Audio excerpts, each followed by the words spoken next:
Marriages usually start off well. No couple in their shining wedding photos imagines that they might one day get divorced. However, statistically speaking, there is a 50% chance that they will one day separate. Yet no one mentions this in their wedding speech. When it comes to love, people want to be eternally optimistic and naively think that their love will last forever. The question is, what happens to these shining couples that lead them to divorce? What happens between the time they stand up in front of each other and promise to love and cherish each other forever, and the time they sit in the divorce office and divide their assets? John Gottman's research. This is what I, John Gottman, have dedicated my professional life to understanding. My experience over the years has shown me what determines which couples stay together and which couples separate. When I started my work in the 1970s, psychologists had various theories about this issue, but no one had done any sustained empirical research on it. I changed that process. In fact, I created a special experiment and asked hundreds of couples to come to my lab and participate. In this experiment, I asked couples to choose a topic and talk about it for 15 minutes. Every word, facial expression, and vocal inflection was filmed during this conversation, and then a team of researchers analyzed these films microsecond by microsecond. In addition, the couple's bodily reactions were recorded during this conversation. For example, does one's breathing become rapid when the other talks about their infidelity? Or does one's heart start to race when one of the spouses becomes defensive? Overall, these 15 minutes are what I call an X-ray of a marriage. It is an image that can reveal the depth of a marriage. Using this X-ray, my team and I were able to predict which couples would get divorced within the next 3 years, and I have to say that 94% of our predictions were amazingly accurate. What are the main signs of a troubled marriage? What are practical strategies for improving communication in a relationship? How can you change the most ingrained negative interactions? Conflict is not necessarily a bad thing. If arguing is balanced with positive interactions, it is not necessarily a bad thing. Imagine sitting in a restaurant and looking at the tables around you, trying to figure out which couples are in bad relationships. Do you think the couple yelling at each other is in bad shape, or the couple who doesn't say a word to each other while eating dinner? The truth is, both of these couples may have very stable relationships with each other. In my opinion, successful relationships fall into 3 key categories: validating relationships, unstable relationships, and avoidant relationships. Validating relationships. A validating relationship is clearly an effective one. This means that a couple takes the time to acknowledge and respectfully resolve the problems in their relationship. Unstable relationships. An unstable relationship is actually a passionate one. 100 to 0 of an unstable couple happens in an instant. In other words, it only takes a second to go from being calm and collected to being crazy and out of control. These couples constantly argue about everything, but they quickly forget everything and make up. These people clearly enjoy spending time with each other and make each other laugh and happy. Avoidant relationships. On the other hand, an avoidant couple avoids acknowledging the problems that exist in their marriage. They complain, but never directly address the problems. However, even if they never find a solution to these problems, they still respect each other and focus on what keeps them together, not what could tear them apart.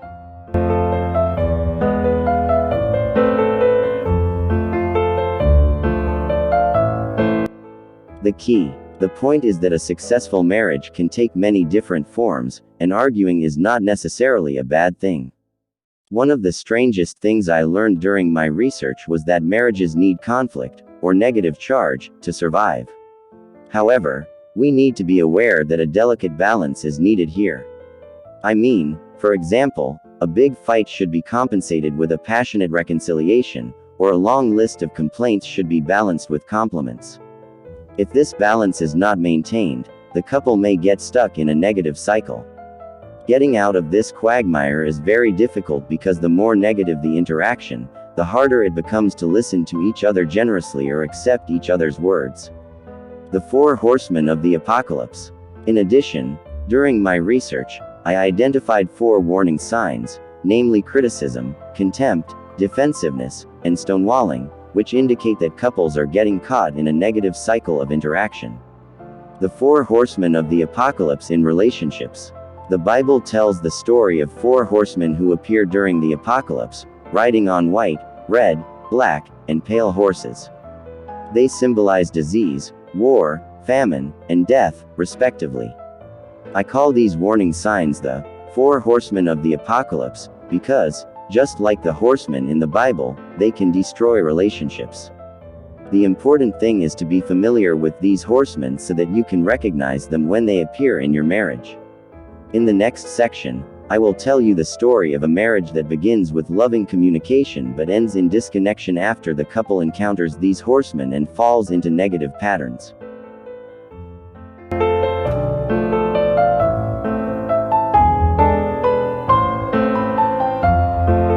The 4 warning signs. There are 4 warning signs that indicate your relationship is in trouble.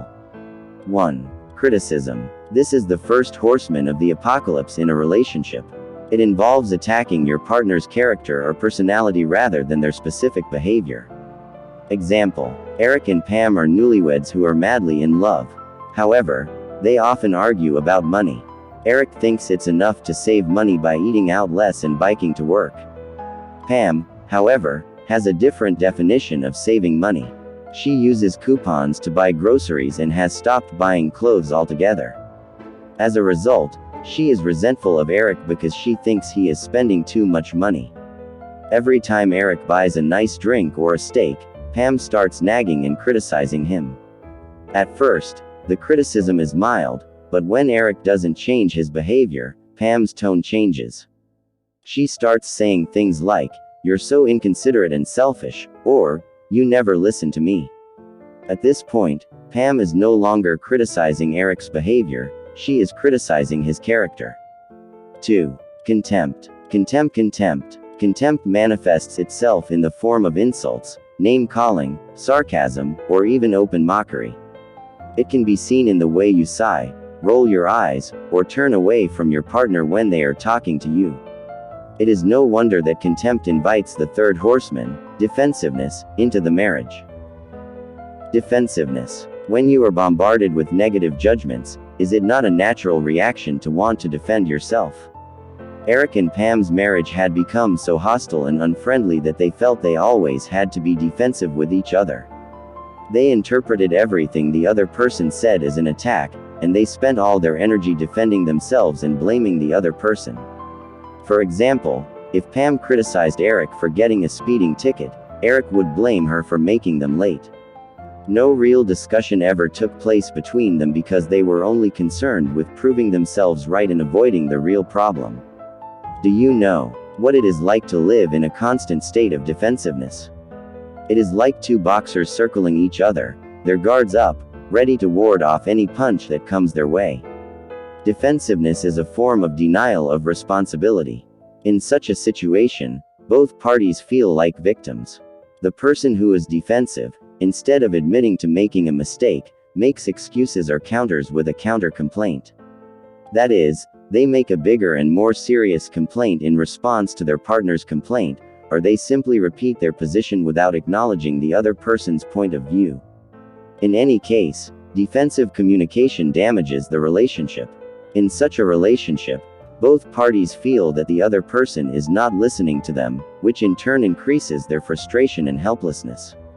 In such a situation, the negative interaction pattern of the relationship is constantly reinforced, and there is ultimately no way out of this quagmire of negative interactions.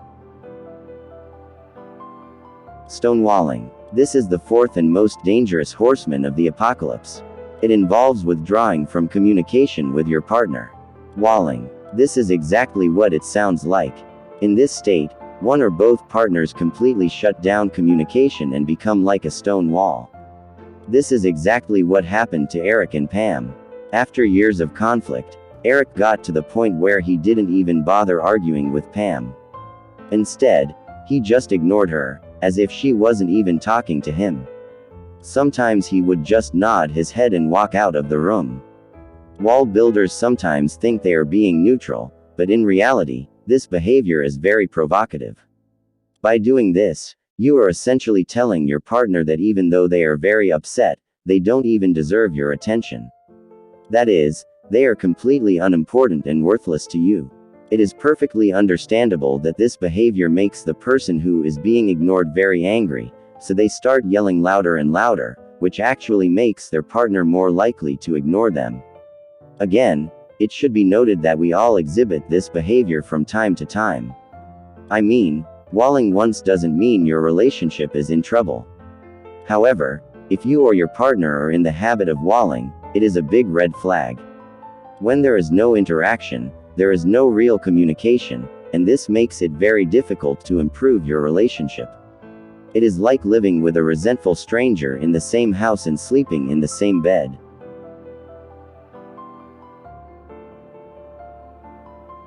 The 4 Horsemen of the Apocalypse. In the experiments I have conducted with hundreds of couples, I have closely observed these 4 horsemen of the apocalypse. These are the surest indicators of whether or not a marriage is headed for divorce.